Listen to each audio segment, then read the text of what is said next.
staff, board members, and volunteers who've stepped up to make this night go smoothly. And you'll see their names on the screen and also in your program. Everything that FAN has done in the past year is accomplished through partnership for the common good.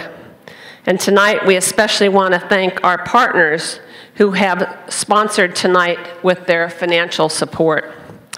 And you will see the names, and I will read some, but not all of them. First, at our Catalyst for Change level, the Pacific Northwest Conference of the United Methodist Church. Are we going to get the UFCW Local 21? And I think we're going to need to hold our applause because there are a lot. Okay. Northwest Washington Synod, Eastern Washington, Idaho Synod, and Southwest Washington Synod of the ELCA, the Pacific Northwest Conference of the United Church of Christ, the Episcopal Diocese of Olympia, the Muslim Association of Puget Sound, the Sisters of Providence, and Council 28 of AFSCME. We also have a number of other sponsors at the $1,000 level that are in your program, and we're not going to read them all, and also at the $500 level, and those are listed in your program. But I do want to read our business sponsors for this evening. Evergreen Planned Giving, Trade Printery, Carrie and Lilivik, I might not say this correctly, Moonen Leasing? Moonen Leasing, okay. Group It, Radiant Stone, Ovens and Fireplaces, and Heritage Bank. Let's give them all a big applause.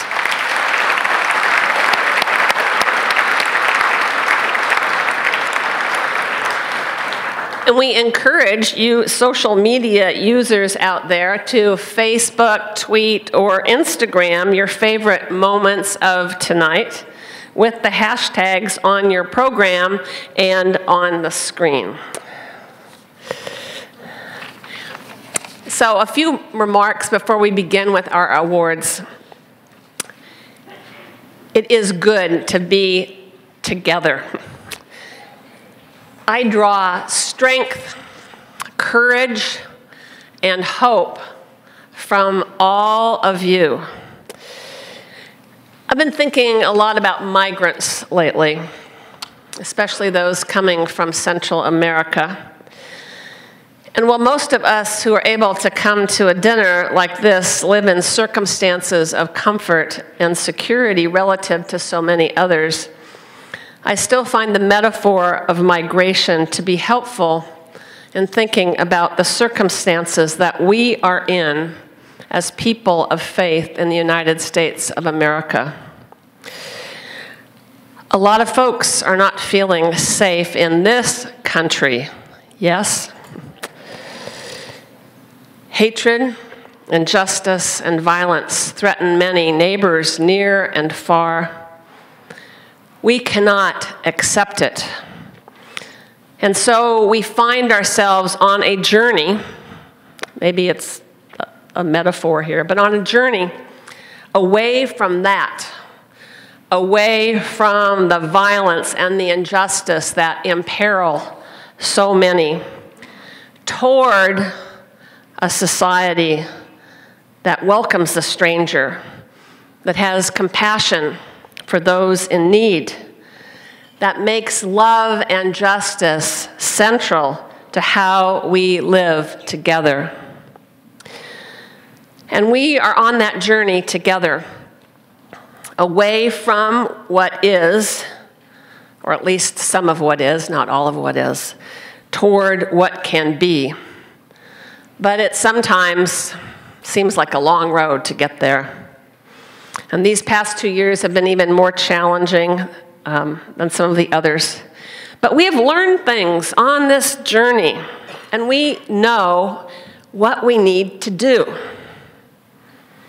We watch out for each other, especially for the groups and the individuals that are most vulnerable. Stand at any given moment, which can change, as we know, standing together for protection and support. And we keep our eyes on where we are headed, letting the vision guide our steps. We keep ourselves nourished with events that bring us together. We reach out to invite others to join us. We trust that our Creator and Sustainer walks with us. More concretely, we use our voices to speak up, our feet to march, our hands to write emails and letters, our votes for policies and policymakers that serve the common good. We persevere together. This past year on our journey as Faith Action Network, that perseverance has contributed to some real advances for justice in our state. Our FAN co-director, Paul Benz, will be sharing some of these victories a little later. But let me lift up one now that we've worked for a long time and persevered, and that is the Voting Rights Act that will expand opportunities for political participation in communities across our state. The theme for our dinner this evening is Ripples of Change. We've seen some positive changes in our local and national landscapes in the past year that may seem small, given how far we have to go. But we know that the ripples widen, that they spread outward far beyond what we can even imagine. You are part of those ripples. And what we do here this evening can magnify those ripples even further.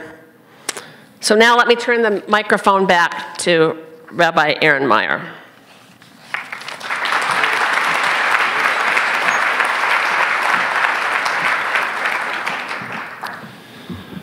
We want to begin our evening in recognition and commemoration of two individuals whom we so wish could be with us tonight. To introduce our first award and honoree, I would like to invite forward FAN board member Jonas Davis.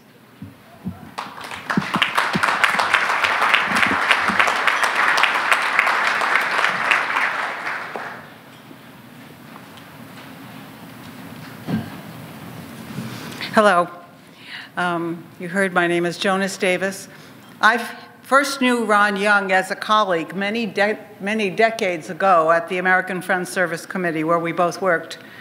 It is my privilege today as a FAN board member to honor him with a FAN Legacy Award for his lifetime contributions as an educator, organizer, activist, and change agent for peace and social justice in the world.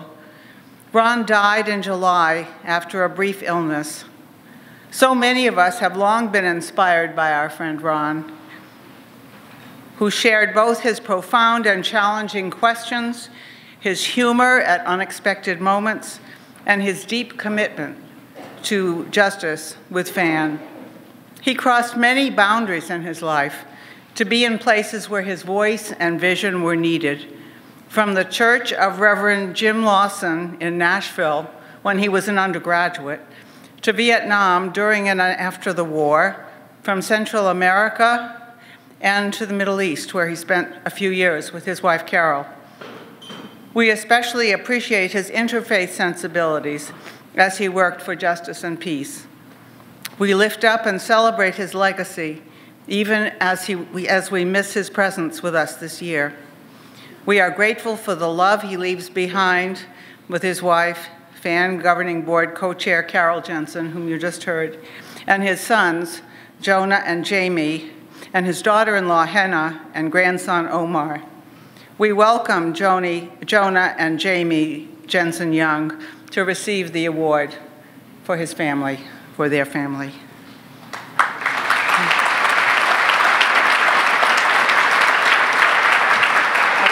I have something to give you, but I don't. Oh, no worries. It's fine. Hi, I'm Jonah, the first son, and I was lucky to be the recipient of so much love, and it's just continuing even after my dad's gone from him. And you know, the ripples of change are continuing with me. And if you knew my dad, I think you'll know that. I mean, it was more like a wave. Like, he was such an intense person, and I only am starting really to realize how much of an impact in his work he had with other people. But I could see the same qualities in him as a dad, and it was just sort of an unflinching, vision, confidence. He was like an instigator of understanding, always wanting to, take things further and understand more. His love lasts in me, so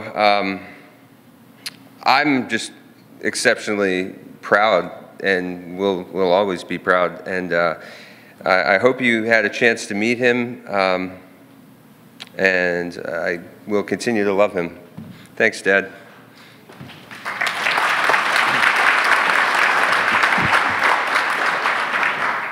So I'd like to extend that thanks that Jonah's words. And just it's so good to see people here who are about what my dad, really strongly believed in. Coming together, crossing boundaries. Actually, the name of his book happens to be Crossing Boundaries. And so, I think it's best summed up in the words of Martin Luther King, who said that the arc of the moral universe is long, but it bends towards justice. And I believe if we can all grab that arc and bend it ourselves a little bit more towards the just world we imagine, and we can actually make that a reality. So thank you so much for coming, and God bless everyone.